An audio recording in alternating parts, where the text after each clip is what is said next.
Hey, how are you guys doing today? I'm going to talk about, is it correct to believe in God? And to answer that question, I'm going to answer that question in a probabilistic manner, in the sense that many times people, when they try to answer the question of the existence of God,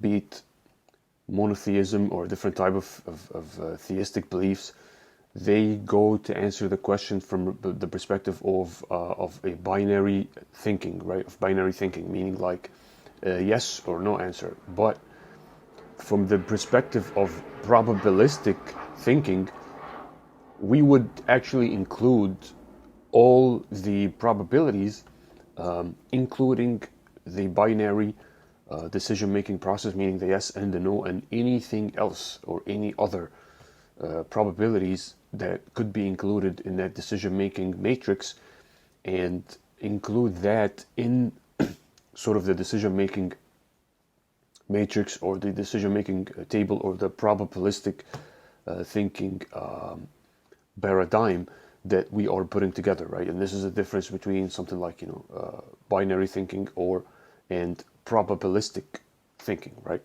And probabilistic thinking is a very unique type of thinking, is in the sense that it allows you to look at all the probabilities that are existing in a specific problem, or when addressing a specific issue, right? And you are able to get out of the trap sometimes of many of the cognitive assumptions and cognitive biases, and also the trap of other types of fallacies and psychological fallacies and cognitive fallacies, and also types of thinking problems, like what we have mentioned with binary thinking, right? So, to address the question of the belief in a God, we look at a multitude of probabilities, and if we're gonna organize this whole topic, let's say we're gonna organize it across the different layers, right? So the first layer would include the belief in a God, and of course the question is gonna come, well, what is the definition of that God? And here we're gonna be faced with a choice that we have to make as far as what definitions to include and what definitions to exclude, as far as defining the nature and the characteristics or the sifat of that specific God that we're talking about, right? But let's say when we say a God, we're talking about the God in the sense of the Abrahamic religions, right? In the Abrahamic sense. So the case of the Abrahamic God, right? So what we would have would be, we can either believe in God, we can either believe, we can either not believe, we can say we don't know. So we can say we believe, we can say we don't believe, or we can say we don't know, or we don't have the means to know. And we can talk about that later on, and what are the probabilities of that, of how somebody might be judged, or the consequences of this probability based on the scriptures and the rules of different religions, starting with the Abrahamic religions and then branching out to so many different religions outside of the Abrahamic realm. And when we say the Abrahamic religions, we talk about mainly Judaism, Christianity, and Islam, and some of their derivatives that might be called Abrahamic religions or might not be called Abrahamic religions, like Babism, Baha'ism, Druzi religions, and things of that sort, that originated in the area of Mesopotamia, or what is being called, the Middle East. But back to the point of layer one. So we have three choices that we can make, and it can extend even more choices. But let's say we have belief, disbelief in whatever entity we're going to define, and then we have someone that says, I don't know, or I don't have the means to know, or how can I know, or I really cannot make a decision, right? Based on the evidence that I have, and whether it's scientific or scriptural evidence, I don't have the means to make an educated decision about something like the existence of a deity or in the existence of a God, right? And so we have these three basic choices. Then we have the probabilities of the existence of God. So God either exists or he either does not exist. Okay? And so we have three choices and two probabilities, right? 3 times 2 equals 6. So we have 6 outcomes that can happen if we extend this probabilistic thinking table about the whole issue of believing or disbelieving or not knowing about the existence or not the existence of God. Then, after we settle that table, a lot of objections can be thrown at some of the aspects of this method or this representation of the topic, which is, for example, what is the definition of this God, right? So we talked about the first layer. So the first layer, we put in the whole challenge in sort of a probabilistic method. The second layer would be the fact that we address some of the objections, right, that naturally arise when we extend the logic of this system, which is, what is the nature of God, okay? Is this God the God that was defined in the Abrahamic religions, and which Abrahamic religion, right? Because there are differences between different branches of the Abrahamic family, right? So you have Judaism, we have Christianity with all its branches, and Christianity has a lot of branches, right? And then we have Islam with its idea of a God, and we also have the group of branches within Islam. They don't differ in the scope of their definition of a God as much as the Christian religions do, but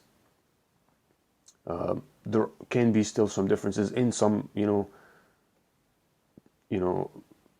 what we can call the characteristics of that God, and some, stuff that can be described as, simpler or of a simpler scope than the differences in between the sects of Christianity in their description of that God, right?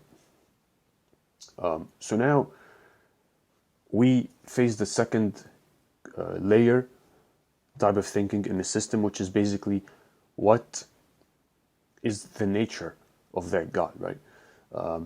And we put in the whole range of ideas, the whole range of representations to that God, and we talked about the Abrahamic religions and their idea and representation of God with all their different branches, and this all can be included in the second order or second layer probabilistic thinking method, right? So this will also be included in this method. And then we're going to jump to other religions outside of the Abrahamic religions, like, for example, the biggest religions, like we're talking about Hinduism and the representation of a deity or a god or some sort of intelligence or whatever the equivalent of a god might be with the Abrahamic religions for Hinduism, Buddhism, and the Far East philosophies, and the rest of the Far East philosophies, Hinduism, Buddhism, Sikhism, maybe we can also include Taoism in the mix,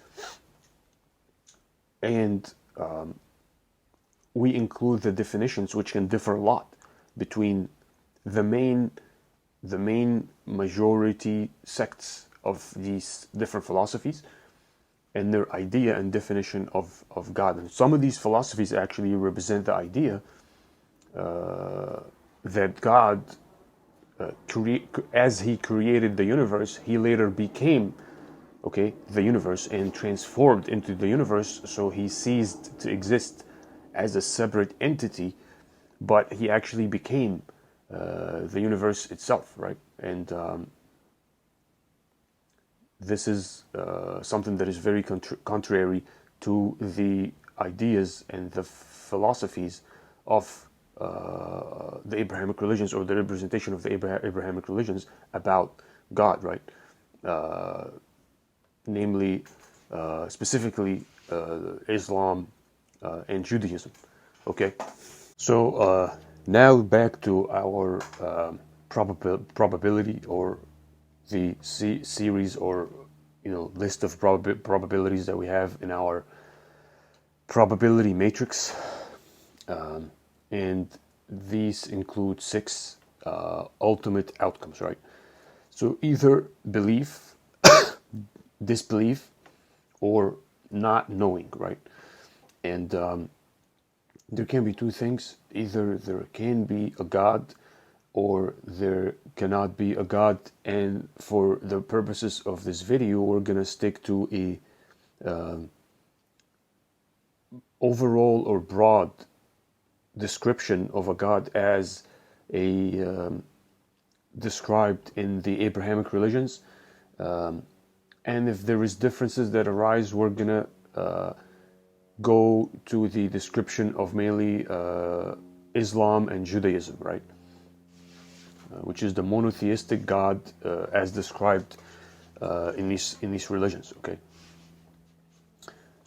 Now, in the case of a belief, so if in the case that a person takes the course of belief, and there is a God, so you believed that there is a God and there is really a God, there is an infinite gain, meaning you have everlasting heaven, because you believed in God, and then there was a God, so you got rewarded with everlasting heaven. So this is everlasting gain, right?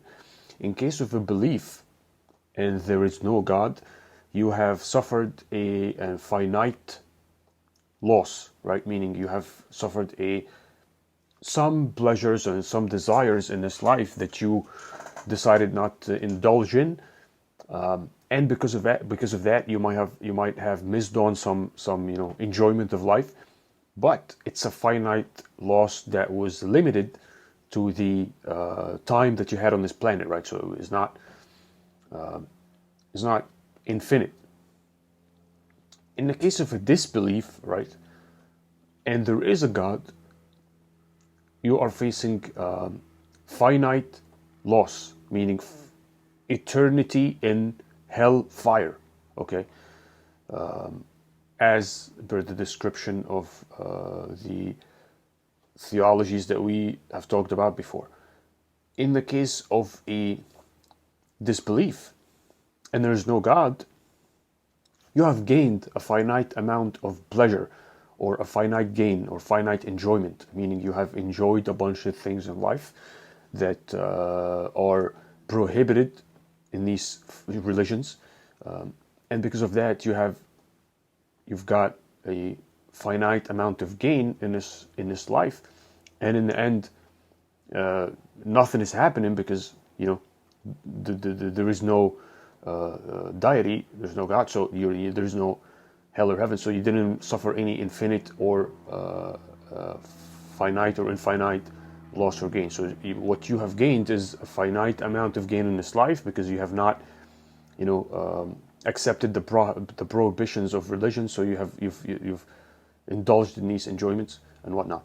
Now, in the case of somebody that does not know, who says, I don't know, or I don't know how to make a decision, right?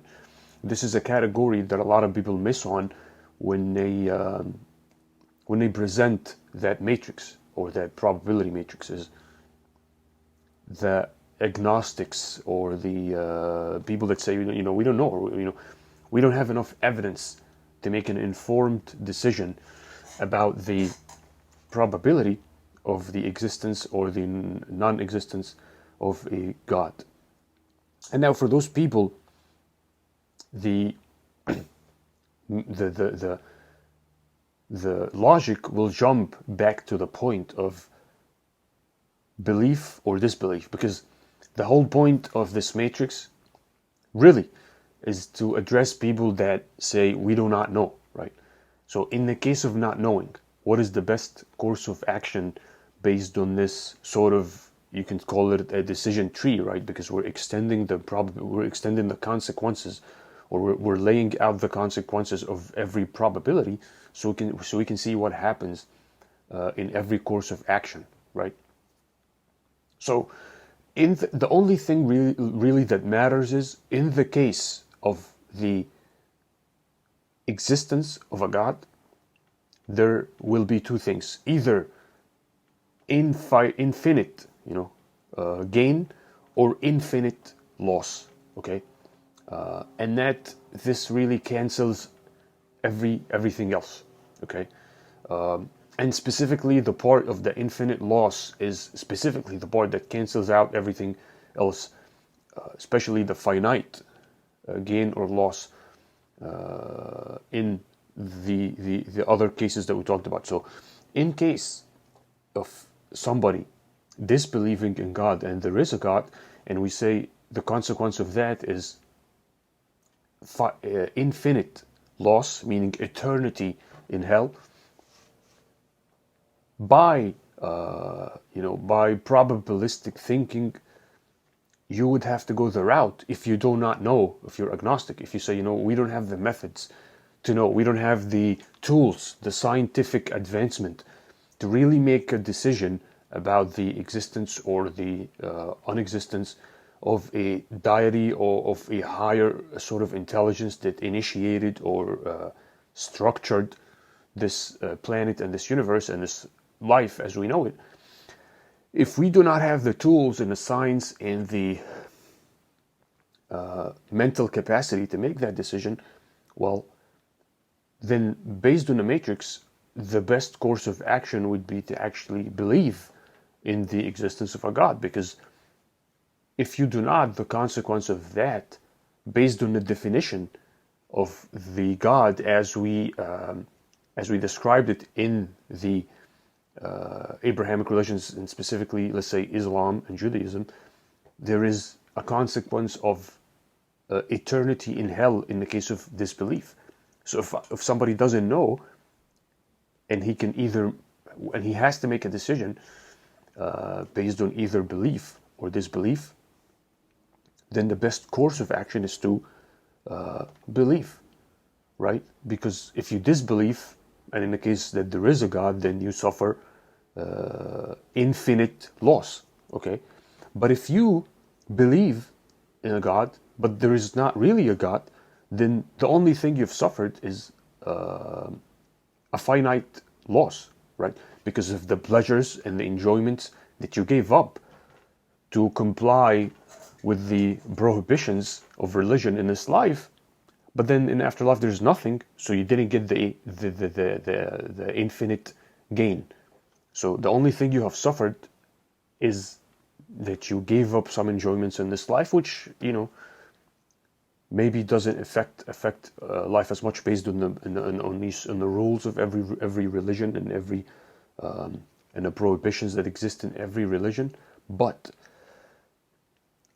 the two things are a world apart, right? Between the infinite loss, eternity in hell, and finite loss of giving up some sort of enjoyments and some pleasures in this life. So the most logical course of action would be to believe in the case of someone being agnostic, if you had to make a decision. Of course, some people say you wouldn't have to make a decision, but well, the objection to that is that you do have to make a decision because we die, right? And at the time of death, the assumption is there will be a day of judgment that comes after people die, and everybody will be asked about their beliefs and why did you believe and why did you not believe. And for the believers, there will be the reward, and for the disbelievers, there will be the punishment. So, hence, because of death, because of that deadline of death, there has to be a decision that has to be made before that day of death. And of course, it's like every one of us has like a ticking clock on top of our heads, and we don't really know when it's going to end, right? And this is true whether you believe or whether you decide to believe in a God or disbelieve in a God. This is true either way, okay? So what was represented might be called by many people as Pascal's wager, but it was represented in history through so many other philosophers and so many other thinkers from so many other philosophies, whether it's the Islamic philosophy or other religions in the East and the West, to really frame this idea of the decision-making process with regards to the existence or the non-existence of a God in a probabilistic manner. Now, there are a lot of areas left to cover, which is, of course, the differences in the representation between different religions to that God or to that deity, and how these differences affect the decision-making matrix that we talked about, and how this major objection that there are so many religions that exist, and there are so many religions that say so many different things and that frame this idea of a God in so many different ways and give it so many different characteristics, how can this be addressed through the matrix? And to address that, we're going to have to jump to the layer 2, or let's say we can call it second order function, or second order layer of thinking, of addressing all these different ideologies and weighing all these different ideologies against each other. And this is what I'm going to attempt to do in the next video, which is, give a representation of the idea of a God or a deity from the perspective of the major religions in the world, the Abrahamic religions, and also the religions outside of the Abrahamic family, like in the Far East and such. With that being said, you guys can find some of the extensions of this talk on the website with its link down below. And I'll see you in the next video.